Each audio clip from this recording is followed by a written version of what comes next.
लड़कियों ने है कर दिखाया, अब है लड़कों की बारी। आरसीबी के वो कौन से हैं 5 बड़े नाम जिनके कंधों पर है ट्रॉफी लाने की सबसे बड़ी जिम्मेदारी। स्टैट्स की सहायता से मैं आपको आज बताने वाला हूं कि कौन से वो 5 खिलाड़ी हैं जो आरसीबी को अगर चैंपियन बनाना है तो इन 5 खिलाड़ियों की तरफ से परफॉर्मेंस आनी सबसे ज्यादा जरूरी होने वाली है। आरसीबी 16 सालों से ये बात तो कहता आ रहा है इस साल कप नाम दे, लेकिन आरसीबी वुमेन्स की टीम ने डब्ल्यूपीएल के दूसरे ही सीजन में ट्रॉफी जीतकर अब लड़कों की टीम पर कहीं ना कहीं दबाव थोड़ा ज्यादा डाल दिया है।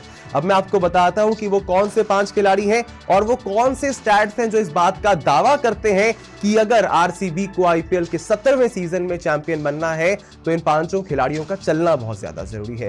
इस लिस्ट में सबसे पहले जिस तरह आप मेरे पीछे देख सकते हैं नाम आता है अल्जारी जोसेफ का। अल्जारी जोसेफ को जब 11.5 करोड़ में ऑक्शन में आरसीबी ने अपनी टीम में शामिल किया था तब काफी लोगों ने ट्रोल किया कि अल्जारी जोसेफ ये क्या बॉलिंग कर सकता है यार, इसकी तो बॉलिंग बहुत ज्यादा खराब है, रन्स बहुत लुटाता है।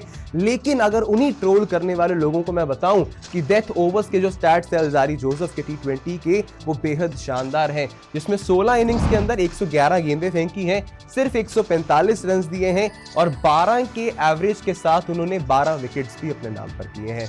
अगर आपको याद हो जो अल्जारी जोसेफ का आईपीएल के इतिहास का पहला सीजन था, मुंबई इंडियंस के लिए खेल रहे थे, वहां पर अपने शुरुआती मुकाबलों में ही इन्होंने एक मुकाबले में 6 विकेट झटके थे और मुंबई को वो मुकाबला जितवाया था। तो अगर अल्जारी जोसेफ की डेथ बॉलिंग के स्टैट्स देखे जाएं तो जो लोग आरसीबी की डेथ बॉलिंग के ऊपर सवाल उठाते हैं शायद उनके मुंह पर एक करारा तमाचा हो सकता है ये।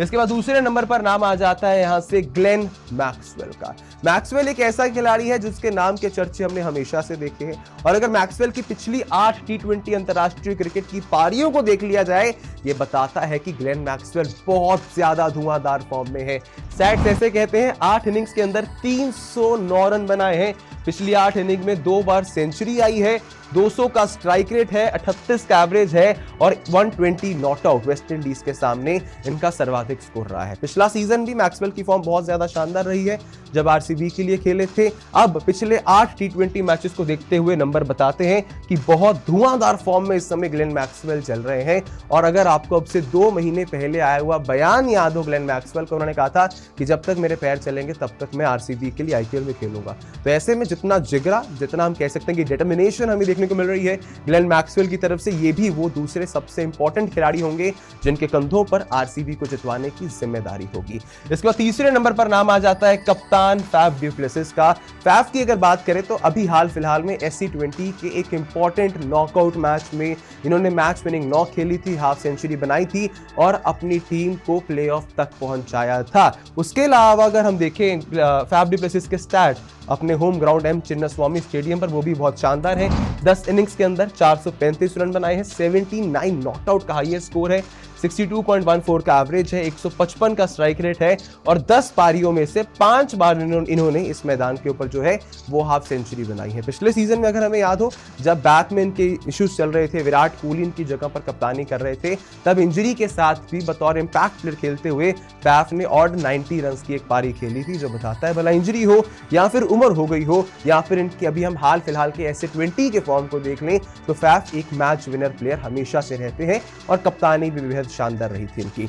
इसके बाद चौथे नंबर पर नाम आ जाता है मोहम्मद सिराज का। मोहम्मद सिराज की जब हम टी20 में बात करते हैं कहीं ना कहीं मोहम्मद सिराज पर सवाल उठते हैं। मोहम्मद सिराज रन्स बहुत खाते हैं, जब एक बार रन्स पड़ने लग जाए इनका कमबैक नहीं हो पाता है, लेकिन जब मोहम्मद सिराज अपने आईपीएल के होम ग्राउंड पर बॉलिंग कर रहे होते हैं वहां पर आंकड़े इन्हें एक अलग ही गेंदबाज कहीं ना कहीं बना देते हैं। बिकॉज पिछले 5 आईपीएल के अंदर हम देखें अगर एम चिन्नास्वामी के ग्राउंड पर 15 इनिंग्स के अंदर 19 विकेट इन्होंने ली है, 3 for 22 LSG के सामने इनका बेस्ट स्कोर रहा है, 23 का एवरेज है, 7 का इकोनॉमी रेट है और 17 का सिर्फ इनका स्ट्राइक रेट है।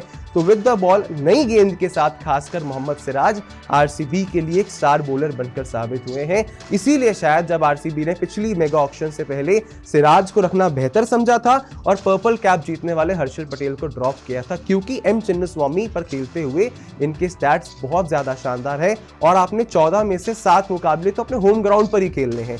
इसके चलते सिराज हमेशा से एक की बॉलर रहेंगे अपनी टीम के लिए नई गेंद के साथ। तो जिस तरह भी हमने पहले 4 खिलाड़ी देखे पुरानी गेंद के साथ अल्जारी जोसेफ के स्टैट्स अच्छे हैं, जबकि नई गेंद के साथ सिराज के स्टैट्स अच्छे हैं, जो कि आरसीबी की बॉलिंग की जो चिंता लग रही है उसे थोड़े हद तक सुलझाता हुआ हमें नजर आता है। इस लिस्ट में 5वें नंबर पर नाम सामने आ जाता है, जिसके बारे में कुछ समझाने की मुझे शायद जरूरत नहीं है। ये सभी तस्वीरें ही आपको बता सकती हैं कि ओवर द ईयर्स आरसीबी के लिए इस खिलाड़ी का योगदान कितना ज्यादा शानदार और जानदार रहा है। यहां पर मैं बात कर रहा हूं विराट कोहली की, क्योंकि विराट कोहली भला एक आईपीएल के सीजन में सबसे ज्यादा रन्स बनाने हो, पिछले सीजन में 2 लगातार शतक बनाने हो, अगर आरसीबी को कोई ट्रॉफी जीतनी है या कोई मैच जीतना है तो इस खिलाड़ी के बल्ले से रन आने सबसे ज्यादा जरूरी बन जाते हैं। तो कुल मिलाके यही थे वो 5 खिलाड़ी, Virat Kohli, Mohammed Siraj, Faf du Plessis, Glenn Maxwell और साथ ही में अल्जारी जोसेफ। अगर ये 5 खिलाड़ी कहीं ना कहीं अपने बल्ले और गेंद के साथ बहुत शानदार परफॉर्मेंस हमें करके दिखाते हैं, तभी चांस हो सकता है कि आरसीबी की टीम इस बार जो है वुमेन्स के बाद मेंस के आईपीएल के अंदर भी अपना वो परचम लहराए और पहली ट्रॉफी अपने नाम पर करे। अपने हिसाब से आप बताइए कमेंट सेक्शन में कि इन 5 के अलावा भी क्या कोई और खिलाड़ी हो सकता है जिसकी भूमिका सबसे ज्यादा जरूरी होगी आरसीबी को ट्रॉफी जितवाने में। दीजिए अपनी राय हमें कमेंट सेक्शंस में। इस वीडियो को लाइक करना, हमारे यूट्यूब चैनल को सब्सक्राइब करना और फेसबुक पर हमें फॉलो करना बिल्कुल भी मत भूलिएगा। अभी के लिए मुझे दीजिए इजाजत। जय हिंद, जय भारत।